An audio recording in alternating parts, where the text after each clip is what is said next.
Hey everyone, well I just wanted to come on, well morning to you all. We've woken up to a nice snowy England today and it's lovely to the eye, sludge under the feet, and the schoolroom was a massive feat, but we got there. We're home and cosy because the one thing the snow does bring is cozy, and I'm itching now to put the Christmas tree up because I feel all kinds of Christmassy.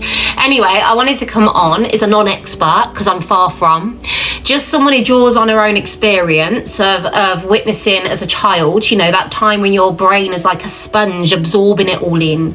A narcissistic relationship, in how I watch that unfold and roll out, in the riptide and how it damages all around. Then from that, going in a woman's refuge and again witnessing the damage that was created, the second guessing of oneself as that person stepped in and took over everything that you were to begin. All these are my opinions, my thoughts shared out like a true movie review as we've watched Harry and Meghan go from the fairy tale dreaming to this never-ending story of pain and destruction rolled out. And as it continues, I'm just going to speak on this headline and place my point of view out here to you. So there's an article in the Mirror and it's Meghan Markle's issues deal breaker that could end Prince Harry's dream of a royal reunion. Meghan Markle has given Prince Harry an ultimatum over any possible peace talks with the royal family and insisted she doesn't want to be sidelined, according to a source. The Duke and Duchess of Sussex have been on tense terms with the firm ever since they stepped down as senior royals and moved to America in 2020. The relationship between Harry and his brother Prince William is currently non-existent. Following recent health scares within the royal family, however, speculation has risen about a potential end to the royal feud. Amid the rumours, one source has claimed that while Meghan is supportive of Harry's desire to make amends, she wants to be involved, and of course she does. In the way I see it, you know, Harry and Meghan have become this toxic storm.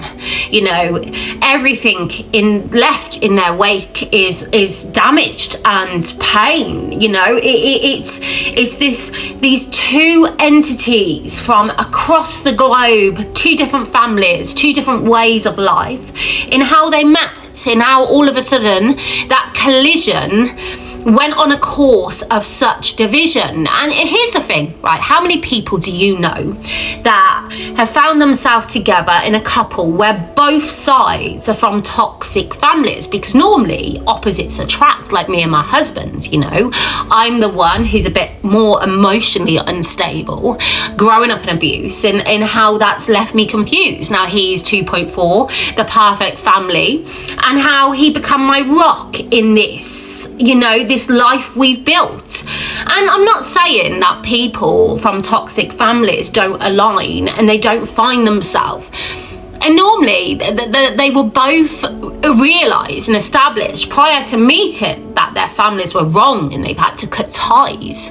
But you've got this extra rare bit in how Harry and Meghan had extra special memories, you know. Meghan absolutely applauded as a kid by her dad.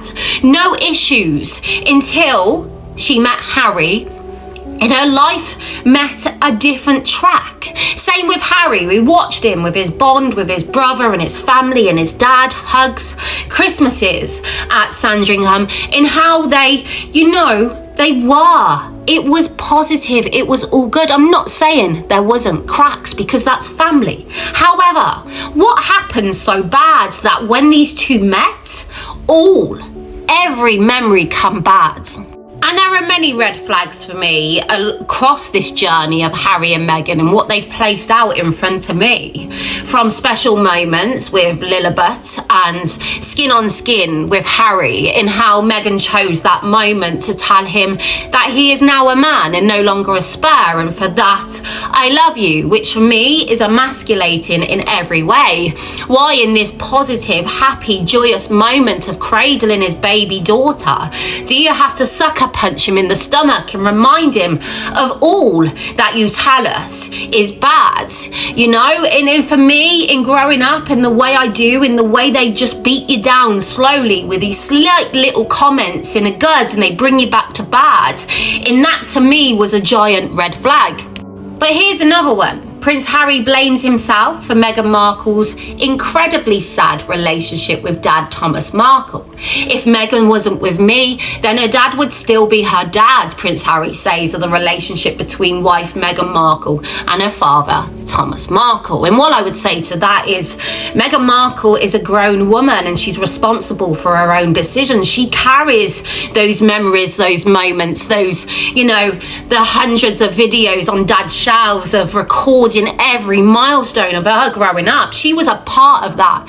So he's not responsible for that relationship and that breakdown of her dad. In a rational thinking mind, he would understand that, but we don't see a rational behavior. We don't see any of that since these two entities did collide. And here is where I think the toxic storm and the codependence on one another in how they entwine got stepped up, a bit like Meghan with that ladder, and I think she was that used to climbing that ladder, in disregarding the person who helped her up the last step, that she got greedy. And when this wedding come along with the shame of embarrassment of her family, she just thought she could disregard them like the rest. And when people started to luck up because you're marrying into the royal family, this is no normal wedding. So when we see pew after pew of celebrity and no family there to align, we started to question and look on and feel the pain of her family and what they would be in their own homes, like us watching on. The sadness we felt, this true movie roll out, and it was characters of pain, all in Harry and Meghan's name. And I feel like the backlash to that, she just stuck in her tracks. And I really, in my opinion, feel like I lost my dad. So in order to create that balance and that aesthetic of me being the perfect one, you need to lose your family also.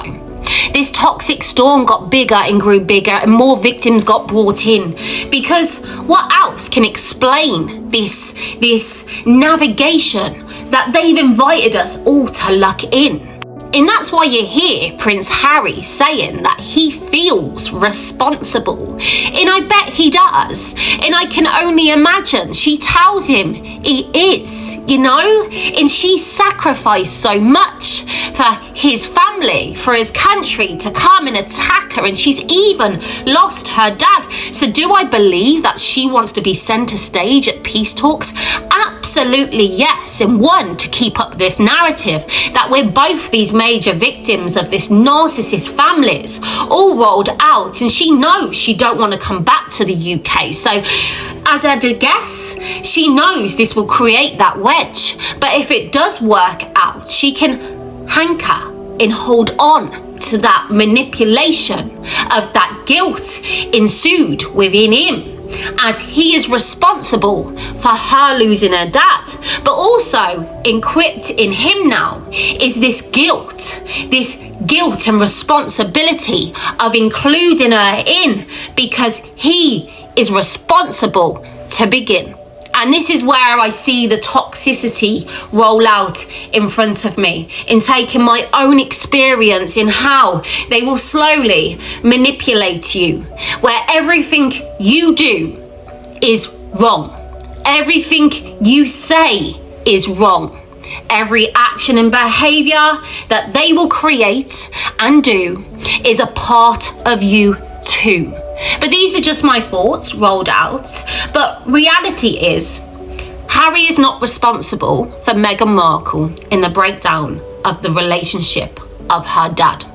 Meghan Markle is not responsible for the breakdown in relationship of Harry in his family. Those two as a whole hold on to this victim status, this victim claim, and they are both responsible for the damage they've created for themselves, Anyway, these are my thoughts, my opinions, shared out to you like a true movie review of the red flags I see placed out in front of me. It may not be true. You can create your own thoughts and opinions based off all the proof, all the words they have spoken to me and you, as they sold out, as they become everything we see they are,